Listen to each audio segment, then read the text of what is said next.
Hey guys, it's Laird here, and welcome back to this week's edition of Nimera Talk. Now, it is finally Q2. Lots going to happen between now and the summer, but we were meant to get a few things before that. So let's take a look at what we got and what we didn't.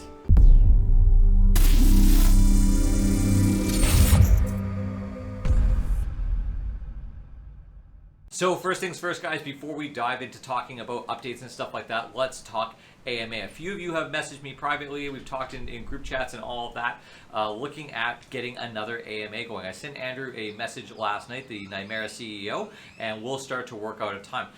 Generally, though, last time it was a little bit rushed and some people felt that they weren't able to get their questions in. So this time we're going to give at least a month for people to get all of these questions put in, and then we can ask Andrew. There's another reason for this too, which I'm going to go into in the next segment, talking about the updates and stuff. We want to give a little bit of time for them to get Multibroker up and running so we can test it, play around with it, and develop new questions from that. So yeah, new AMA coming up, guys. If you haven't done this before, you just go onto Discord, go to Nimera Weekly, and you type in the word AMA questions and your question, and we'll do our best to kind of merge together any duplicates and get as many in there as possible, questions directly for the CEO from yourself.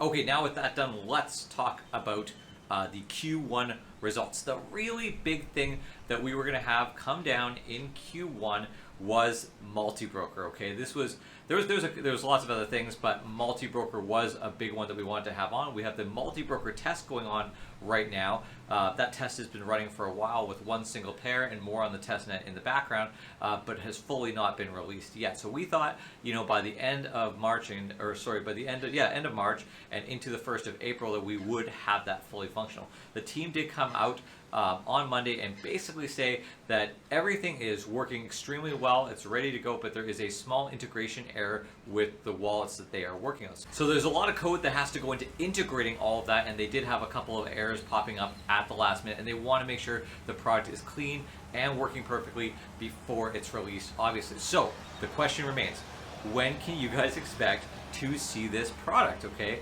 so we talked to the team, and you'll see that they posted there that the developers believe that it is within a few weeks that we will see that. So personally, knowing how hard development is from just I'm not a coder, but just watching how this has gone so far over the last few years, I say let's give them this month to get Multibroker out, and that's kind of another reason why I want to push the AMA into May, to get our chance to answer or to ask all those questions that we really want from the CEO, to really test the new products and that.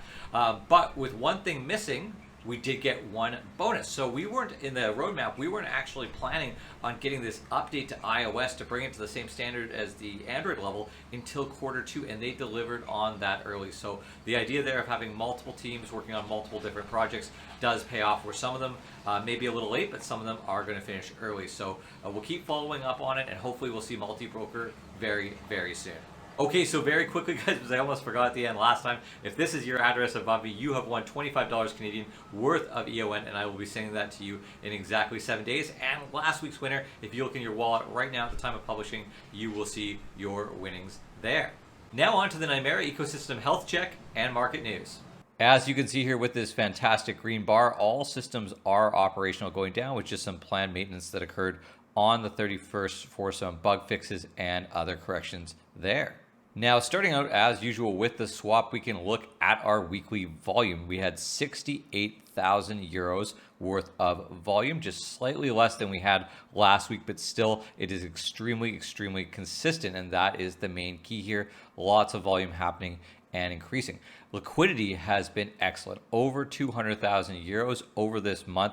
That is very, very good, and it is increasing steadily as people make more fees and realize that staking is an excellent place to store your cryptocurrency. Now, it does have a little bit of risk with it, but the rewards, I believe, are worth it. Now, talking about those fees, we have 339 euros being paid out to our stakers this last week. Now in our top tokens for the week, going by volume, we had EON, of course, at 58,000 euros. Liquidity is still pretty solid on there with 80,000 euros. If you remember last month, guys, we were struggling to get over 60, and now that liquidity keeps going up. But of course, when people add liquidity, that does affect the price, and you can see that movement there. So we're still really solid there at 5 euro cents, but it can go up quite a bit.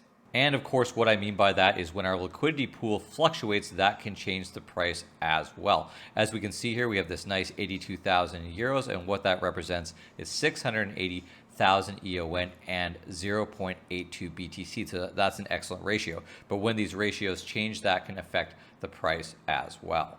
Another fun thing here is if we look quickly at the transactions, we can see that more people are buying EON with BTC than the inverse, and that is always a great sign of support. Now onto our main exchange page. Let's take a look at where the volume's hitting here. So the top two for the week, we had BTC here, 318,000 USD was traded on the BTC USD pair. That's excellent volume there, and around 135 grand on BTC Euro, a vast improvement from what we were seeing before.